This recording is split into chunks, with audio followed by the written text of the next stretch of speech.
भारतीय रेल की general bogie, पता नहीं आपने भोगी कि नहीं भोगी। एक बार हम भी कर रहे थे यात्रा, प्लेटफॉर्म पर देखकर सवारियों की मात्रा, हमारे पसीने छूटने लगे। हम झोला उठाकर घर की ओर फूटने लगे। तभी एक कुली आया, मुस्कुरा कर बोला, अंदर जाओगे? हमने कहा, तुम पहुंचाओगे? वो बोला, बड़े बड़े पार्सल पहुंचाए हैं, आपको भी पहुंचा दूंगा, मगर रुपए पूरे 50 लूंगा। हमने कहा, 50 रुपया? वो बोला, हाँ भैया, 2 रुपए आपके बाकी सामान के। हमने कहा, सामान नहीं है, अकेले हम हैं। वो बोला, बाबूजी, आप किसी सामान से कम हैं? भीड़ देख रहे हैं, कंधे पर उठाना पड़ेगा, धक्का देकर अंदर पहुंचाना पड़ेगा। वैसे तो हमारे लिए बाएं हाथ का खेल है, वैसे तो हमारे लिए बाएं हाथ का खेल है, मगर आपके लिए दायां हाथ भी लगाना पड़ेगा। मंजूर हो तो बताओ। हमने कहा, देखा जाएगा, तुम उठाओ। कुली ने बजरंग बली का नारा लगाया और पूरी ताकत लगाकर हमें जैसे ही उठाया कि खुद बैठ गया। दूसरी बार कोशिश की तो लेट गया। बोला, बाबूजी, 50 रुपए तो कम है। हमें क्या मालूम था कि आप आदमी नहीं बम है। भगवान ही आपको उठा सकता है, हम क्या खाकर उठाएंगे? आपको उठाते उठाते खुद दुनिया से उठ जाएंगे। तभी गाड़ी ने सीटी दे दी। हम झोला उठाकर भाए, बड़ी मुश्किल से डिब्बे के अंदर घुस पाए। डिब्बे के अंदर का दृश्य घमासान था। पूरा डिब्बा अपने हाथ में हल्दी घाटी का मैदान था। लोग लेटे थे, बैठे थे, खड़े थे। जिनको कहीं जगह नहीं मिली वो बर्थ के नीचे पड़े थे। हमने गंजे यात्री से कहा, भाई साहब, थोड़ी सी जगह हमारे लिए भी बनाइए। वो सिर झुका के बोला, आइए, हमारी खोपड़ी पे बैठ जाइए, आप ही के लिए साफ की है। केवल 2 रुपए देना, लेकिन फिसल जाओ तो हमसे मत कहना। तभी एक भरा हुआ बोरा खिड़की के रास्ते चढ़ा, आगे बढ़ा और गंजे के सिर पर गिरा। गंजा चिल्लाया, किसका बोरा है? बोरा फौरन खड़ा हो गया और उसमें से एक लड़का निकलकर बोला, बोरा नहीं है, बोरे के भीतर 12 साल का छोरा है। अंदर आने का यही एक तरीका है, हमने अपने माँ बाप से सीखा है। आप तो एक बोरे में ही घबरा रहे हैं, जरा ठहर तो जाओ, अभी गद्दे में लिपट कर हमारे बाप जी अंदर आ रहे हैं। उनको आप कैसे समझाएंगे? हम तो खड़े भी हैं, वो तो आपकी गोद में ही लेट जाएंगे। एक अखंड सोऊ चादर ओढ़कर सो रहा था, एकदम कुंभकर्ण का बाप हो रहा था। हमने जैसे ही उसे हिलाया, उसके बगल वाला चिल्लाया, खबरदार, हाथ मत लगाना, वरना बहुत पछताओगे, हत्या के जुर्म में अंदर हो जाओगे। हमने पूछा, भाई साहब, क्या लफड़ा है? वो बोला, बेचारा 8 घंटे से एक टांग पर खड़ा और खड़े खड़े इस हालत में पहुंच गया कि अब पड़ा है। आपके हाथ लगते ही ऊपर पहुंच जाएगा। इस भीड़ में जमानत करने क्या तुम्हारा बाप आएगा?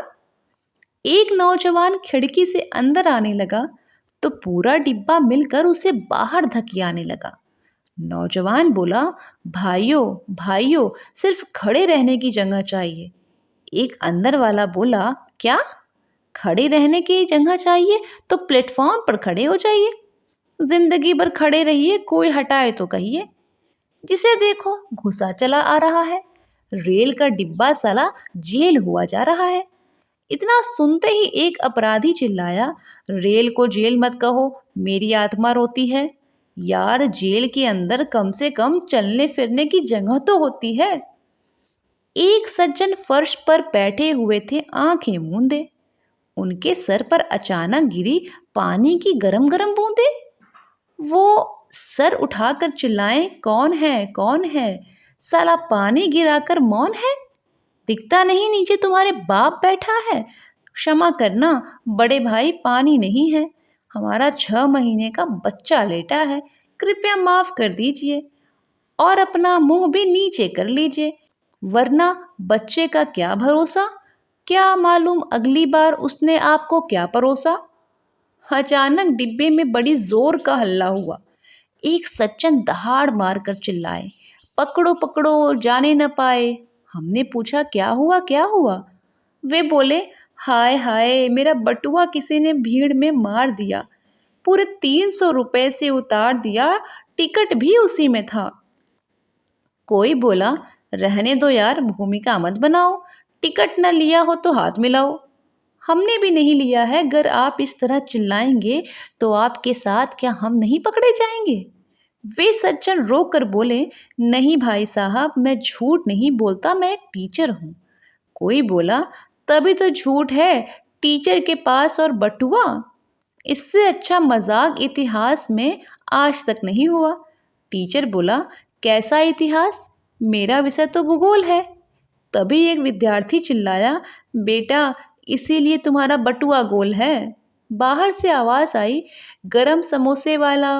अंदर से फौरन एक बोले, लाला दो हमको भी देना भाई। सुनते ही ललाइन ने डांट लगाई, बड़े चटोरे हो, क्या 5 साल के छोरे हो, इतनी गर्मी में खाओगे, फिर पानी को तो नहीं चिल्लाओगे। अभी मुंह में आ रहा है समोसे, खाते ही आंखों में आ जाएगा, इस भीड़ में पानी क्या रेल मंत्री दे जाएगा? तभी डिब्बे में हुआ हल्का उजाला। किसी ने जुमला उछाला, ये किसने बीड़ी जलाई है? कोई बोला, बीड़ी नहीं है, स्वागत करो, डिब्बे में पहली बार बिजली आई है। दूसरा बोला, पंखे कहाँ हैं? उत्तर मिला, जहाँ नहीं होने चाहिए वहाँ है। पंखों पर आपको क्या आपत्ति है? जानते नहीं, रेल हमारी राष्ट्रीय संपत्ति है। कोई राष्ट्रीय चोर हमें एक हिस्सा दे गया है, संपत्ति में से अपना हिस्सा ले गया है।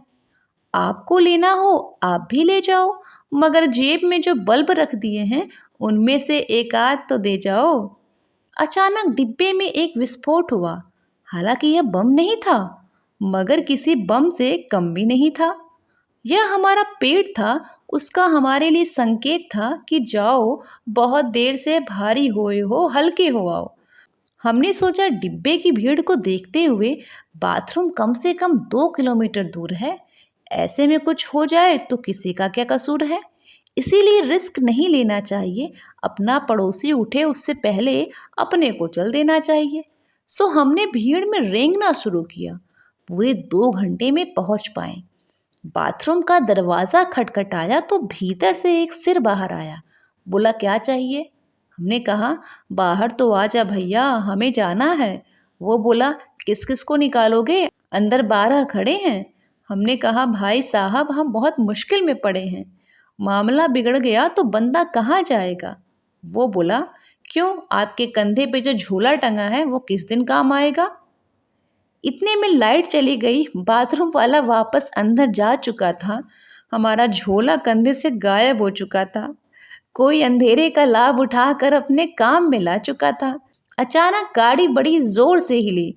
एक यात्री खुशी के मारे चिल्लाया, अरे चली अरे चली। कोई बोला, जय बजरंग बली। कोई बोला, या अली। हमने कहा, काहे के अली और काहे के बली, गाड़ी तो बगल वाली जा रही है और तुमको अपनी चलती नजर आ रही है। प्यारे, सब प्यार का धोखा है।